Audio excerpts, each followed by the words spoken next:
Assalamualaikum warahmatullahi wabarakatuh. Bismillahirrahmanirrahim. Alhamdulillahilladzi arsala rasulahu rahmatan lil alamin. Walladzi ja'alana minan nahdiyin.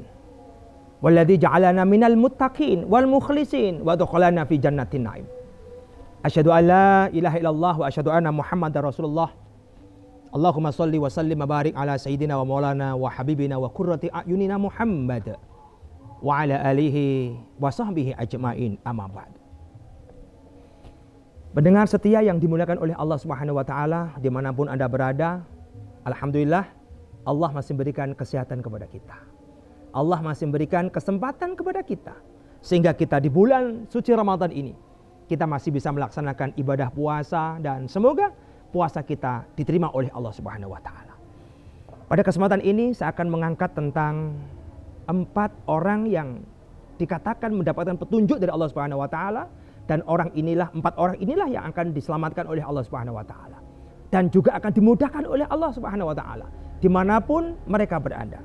Yang pertama adalah golongan orang yang selalu sabar dalam ujian.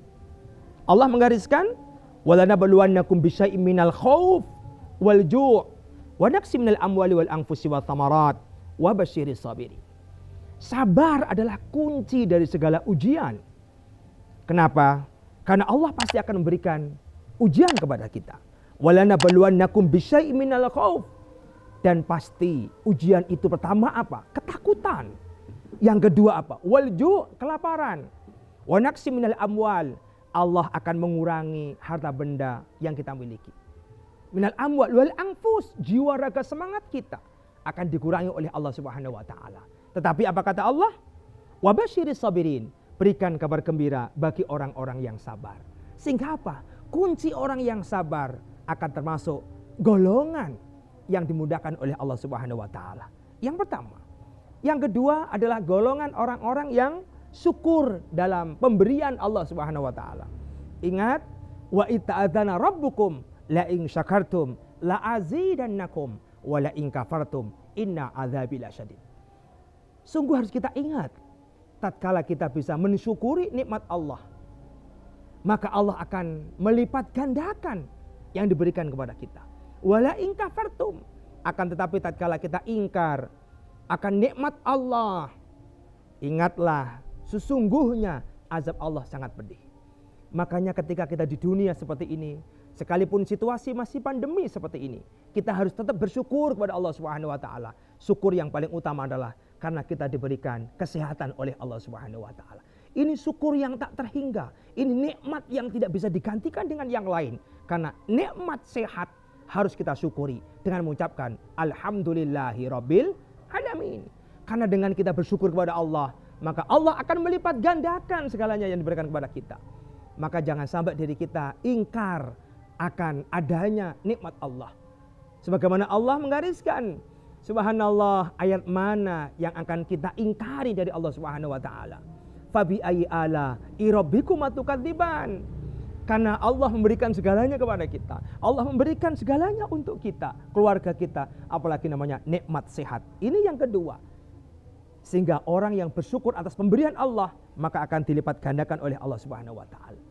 Yang ketiga, golongan orang yang mendapatkan petunjuk adalah orang yang memaafkan dalam pelaku zalim.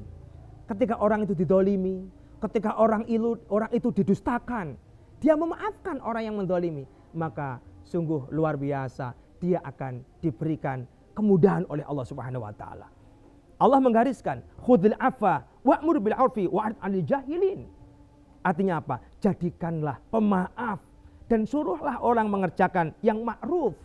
Artinya apa? Tatkala kita memaafkan ketika kita didolimi, kita memaafkan ketika orang memusuhi kita, maka inilah tanda-tanda orang yang akan diangkat derajatnya oleh Allah Subhanahu wa taala.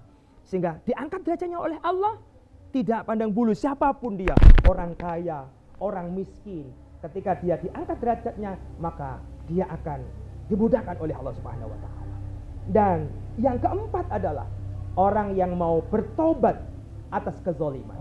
Ketika dia bisa bertobat, ketika dia punya salah, dia merasa punya kesalahan, dia merasa punya dosa, tapi dia kemudian mampu bertobat kepada Allah, taubatun nasuha, dan dia berjanji tidak akan mengulangi kembali, maka inilah tanda-tanda orang itu akan diberikan petunjuk oleh Allah Subhanahu wa taala. Ketika petunjuk itu sungguh luar biasa diberikan kepada kita, inilah satu nikmat di mana di bulan Ramadan Allah memberikan cahaya pencerahan kepada kita Subhanahu wa taala. Pencerahan kepada kita semua dengan cara apa? Menjalani apa yang diperintahkan oleh Allah, menjauhi apa yang dilarang oleh Allah Subhanahu wa taala. Semoga bulan Ramadan ini membawa keberkahan untuk kita. Semoga Ramadan ini menjadikan sarana kita untuk selalu menjalankan apa yang dijanjikan oleh Allah Subhanahu wa taala, dan semoga Ramadan ini kita sampai selesai nanti kita bisa menghadapi Idul Fitri penuh dengan kebahagiaan. Insya Allah dengan kita syukur, insya Allah dengan kita sabar, Allah akan memberikan karunia-Nya kepada kita